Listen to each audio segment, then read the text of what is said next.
প্রিয় শিকারী বন্ধুগণ, এই যে দেখতে পাচ্ছেন এটি হচ্ছে দুধের স্বর।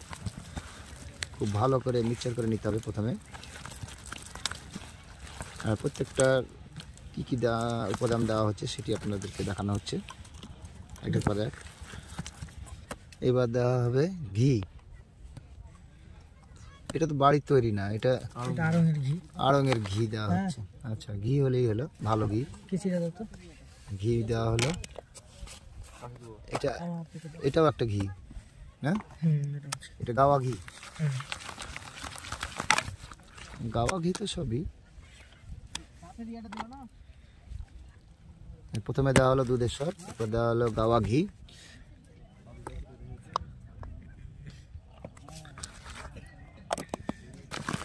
খুব ভালো করে মিক্সচার করে নিতে হবে। এবার দেওয়া হচ্ছে সাদা পন্স মিষ্টি।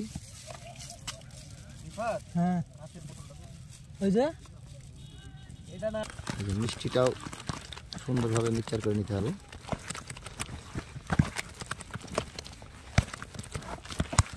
দর্শক বন্ধু দেখতে পাচ্ছেন, প্রথমে দেওয়া হলো দুধের স্বর, তারপরে দেওয়া হলো ঘি, তারপরে দেওয়া হলো মিষ্টি, আরও উপাদান দেওয়া হবে একের পর এক, দেখতে থাকুন। এবার দেওয়া হচ্ছে নারকেলের তেল।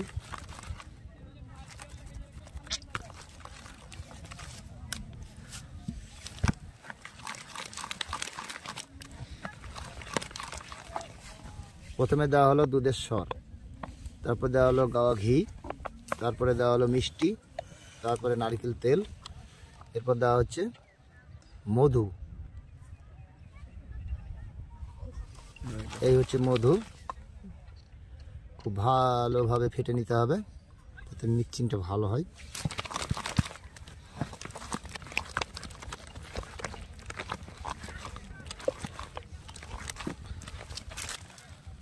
এবার দেওয়া হচ্ছে কোয়ালিটি ছাতু। এটা হাফ কেজি, তাই না?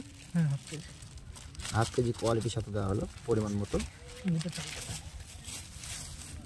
এবার দেওয়া হবে বুটের ছাতু।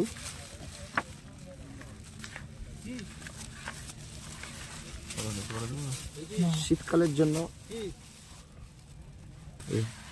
ছাতু দেওয়া হলো। এবার একটা সুগন্ধি ভাব আসছে।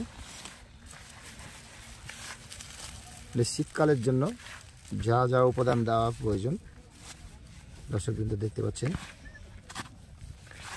খুব ভালোভাবে মিক্সচার করে নিতে হবে। ছিপ পড়ে যাবে, দেখো ছিপের সাইড থেকে আছে। এটা কালারটা, এটা আমাদের কালি ছাতু। এটা দেওয়া হলো কালি ছাতু। ছাতু দেওয়া হলো তাহলে দুই রকম, বুটের ছাতু আর কোয়ালিটি ছাতু দেওয়া হলো, তাই না? দুই রকম না? আর এটা দেওয়া হলো হলুদ পাউডার।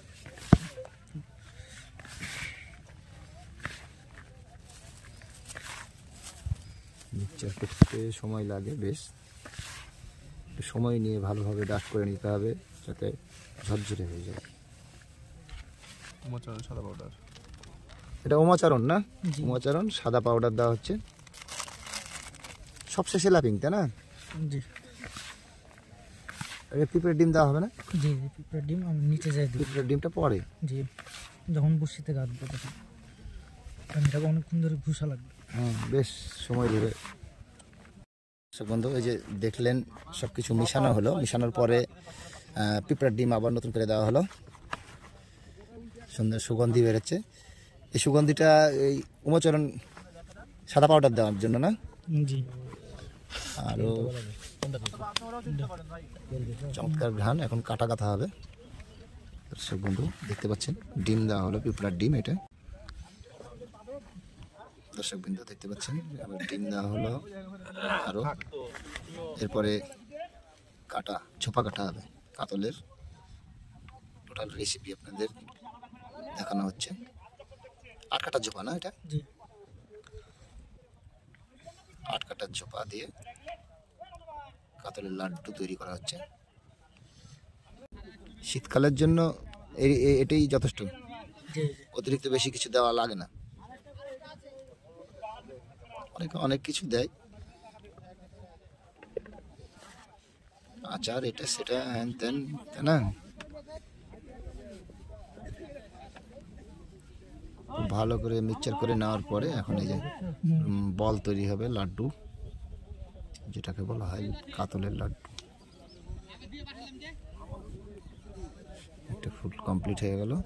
এখন এরপরে ল্যাপিং হিসেবে কি দেওয়া হবে? আচার, আচার অথবা তো তেল। আচার অথবা তেল। এই আচারটা কিসের আচার? বিভিন্ন ধরনের মৌ মিষ্টি, আছে, মহুয়া না? মহুয়া আছে। আছে অনেক ধরনের। এটা কমপ্লিট। জি এটাই। এই যে কমপ্লিট হয়ে গেল। তো ধন্যবাদ দর্শকবৃন্দ, দেখলেন এই মুহূর্তে আমরা আপনাদের কাতলের রেসিপি বানানো তৈরি করা